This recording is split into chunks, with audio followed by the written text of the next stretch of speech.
Міндетіміз өркениетті қоғам құру жолында әрқайсымыздың атқарар рөліміз маңызды.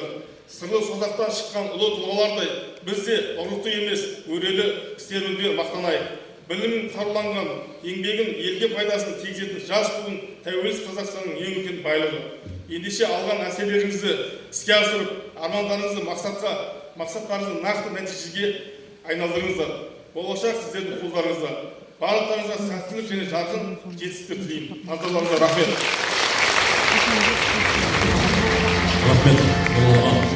Рахмет сізге. Еңбегіңіз жана берсін.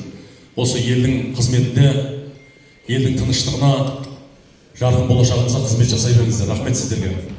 Ал енді, игі жақсылар, мынау елдегі ахуалмен, болып жатқан мән-жаймен танысып алдық. Енді келесі сөз кезегін бүгінгі осы форумға арнай шақырған спикерлерімізге берсек деген ниетіміз бар. Олай болса, осы спикерлердің көшін бастап келе жатқан осы Созақ даласының тумасы, ұлағатты ұстаз, Абай атындағы Қазақ ұлттық педагогикалық университетінің Хакім Абай ғылыми зерттеу орталығының директоры, филология ғылымдарының докторы, профессор Шойынбет Жабал Алшынбекұлы ұстазымыз шақырамыз. Кешегі қазақтың ел қорғаған, жер қорған батырларының жолын қуған ізін басқан, көк байрағымызды бірнеше мәрте көк аспанда желбіретіп, еліміздің абыройын асқақтатқан батырымыз, жерлесіміз, әлем чемпионы Жақыпов Біржан Жақыпұлын сахна төріне шақырамыз.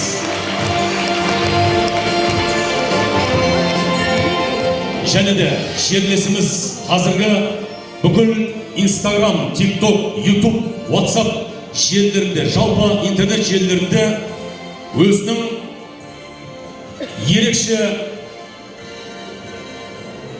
қасиетімен, қабілетімен кешегі қазақтың би шешендерінің жолын қуған, ізін басқан, жолын жалғаған дәстүрлі әнші, термеші, ұлағатты ұстаз Кенжебай Шал ағамызды ортаға шақырамыз.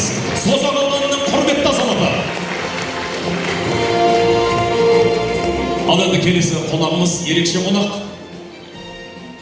Созақ даласына ешқандай қатысы жоқ деп айтсақ болады, бірақ қазақ даласының өрені, тумасы, мақтанышымыз, қос шекті қоңыр дауысты қара домбырамыздың жанашыры, насихаттаушысы, алтын домбыра ұлттық өнер мектебінің негізін қалаушы.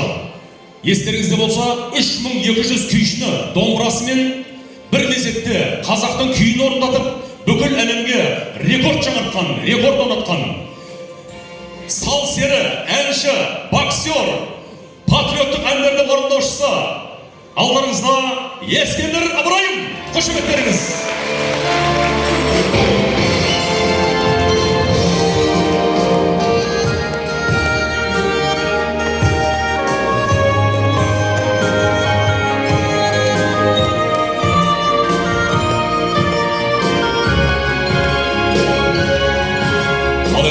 Жақсылар, біз қазақ қашанда үлкенді сыйлаған, үлкеннің жолын кеспеген, сөзін бөлмеген, үлкенмен жағаласып, астауға табаққа қол салмаған, үлкеннің сөзін екетпеген өнегелі елдің ұрпағымыз ағайын.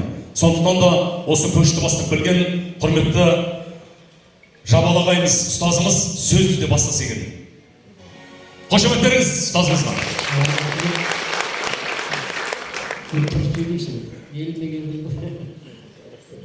Отырып жалып алмақта.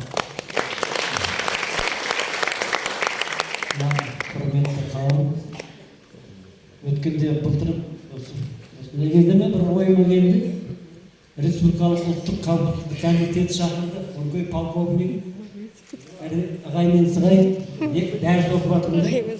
Одан кейін Алматы қалалық түрме бастықтар департаменті Өңкей полковник. Сосын ойладым осы, Созағыма барып, осылардың арасында бір неге дәріс оқымаймын деп өзім ойыма келіп, Алла тағаланың тілегімді беріп, бүгін заң мен тәртіп деген форумға қатысып отырмын, қуаныштымын. Енді заң және тәртіп бұл негізгі ұғым, бірақ мұның бәрін бастауында бастауында тәрбие тұрады. Бастауы тәрбие. Абай атамыз қазір мен бүкіл Қазақстанға енді дәріс оқып жатырмын. Телеарнадан көріп жатқан шығарсыздар. Кеше университетте енді сіз қазір бұны жастарға тез жетсін деп тиктокқа да шығарып әбден әуре болып жатырмын мен. Абайдың 45 сөзін кеше соңғы 45 сөзін тиктокта айтып келдім. Мен көріп жатарсыздар кейін.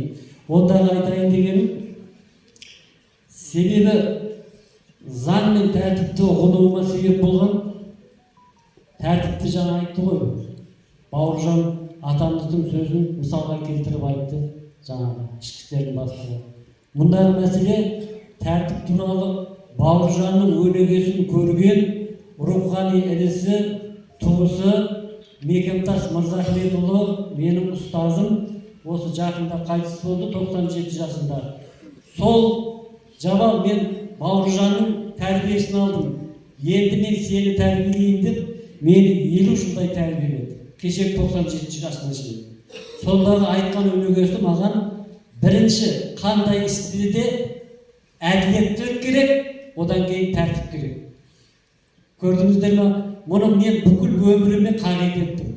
Егер ол кісілер кездеспесе, ешқашанда 100% таза адам болмайды. Ол тек Алла Тағала пайғамбарымызды ғана сондай етіп жаратқан. Ал адамда қателік болады. Ол барлығында да. Менің басымда да болды мысалы. Мен үлкен қызмет істедім. Ақшалы жүйеде бастық болдым. Міне шәкіртім жаңағы студенттерді оқыттым. Сонда бірінші алғашқыда мен де қызықтым, осы жұрттың бәрі байып кетеді екен, бір нәрсе пәк алсам бола ма екен, кішкене бетон теңгесін алайын деп. Соны мен өмірімде не нәрсені де басымнан өткіземін. Содан кейін барып одан қорытынды шығарамын. Сонда бірінші рет 5 тек алдым, екінші рет алдым, қарасам рахат, теп-тегім келеді, ешнәрсе кеткен жоқ. Әжептеуір. Үшінші рет ойыма түсті. Жабал, Мекемтас ағайдың, мен саған айтып едім ғой, екі нәрсені сақта деп. Әділетті бол, тәртіпті бол деп. Миымнан шықпай қой. Шойынбек би болған, менің атам бүкіл қазаққа әйгілі. Жабал балам, атым менің немен қалды? Мен кедейде атансам да, атым тарихта әділеттілікпен қалды деген миымнан кетпей қой. Сонда айтайын дегенін көрдіңіз бе? Мен де шығып кетеді тез болды. Кейін оны Абайдан таптым оның несін. Сонда Абай айтады, адам баласында үш нәрсе: қайрат, ақыл, жүрек бар. Сонда адам көбінесе қайрат пен ақылдың айтқанын істейді. Қайратты бір жан сияқты бүкіл дүниесіне үлгі болып, жақсылыққа да жұмсауға болады. Әйтпесе біреудің жұмсағанына еріп, біреуді ұрып, соғып, әрекеттер болуға да болады. Сонда қайрат жақсылыққа да, жамандыққа да жұмыс істейді. Ал ақыл ше, Абайда. Ақыл да солай дейді. Мысалы, қазір мінекей, біз айға барып жатыр. Ол адам баласының ақылымен тапты. Ол жақсы. Қазір кір жумайсыздар. Шетелдіктер бізде 50 жыл бұрын тамақта кірде жумай қойған, дамып кеткен. Кнопканы бассаңыз дайын. Мұның бәрі адам үшін. Бұл жақсы, ақылмен. Бірақ ақылмен не істеп жатыр қазір? Соғыс, атом бомбасын кім тапты? Ақылмен тапты. Адамды қырып жатыр. Украина, Сирия, кеше Газа секторы қараңыздар, қырылып жатыр. Сонда ол ақыл неге жұмсап тұр? Жамандыққа жұмсап тұр. Сонда ақыл жақсылыққа да, жамандыққа да барады. Көрдіңіз ба? Қазақ, түрік халқы жүрекке бағынады. Жүрек ешқашанда жамандыққа жұмыс істемейді. Ана екеуін айтады, жақсылық жаса дейді. Егер олар айтқанын істемесе қараяды. Абай айтады, ақыл, қайрат, жүректе тең ұста. Болмаса, не дейді? Жүрекке бағын дейді. Сонда мен Абайды оқып, Мекемтас ағайдың тәлімі, Бауыржан сондағы түсінгенім, титтей де болсам, қазір мен бірінші жүрегімді тыңдап, жүрегіме бағынамын. Мінекей әділет жолына Аллаға деген махаббат неден басталады? Махаббатпен әділет керек дейді Аллаға. Ал Аллаға махаббатың болу үшін бірінші ата-анаңа махаббатың болсын дейді. Туған жерге махаббатың болсын дейді. Бізде не істеп жатырмыз? Ата-анасын қазір мен алғашқы студент кезінде Алматыда қарттар үйінде орыстар тұғын тек қана. Қазір керісінше қазақтар. Олар қайратпен жүрекке келеді. Ақыл мен қайратына бағынып жүрекке бағынбады. Біз тәрбиеден айырылып қалдық. Сол тәрбиені күшейтуіміз керек.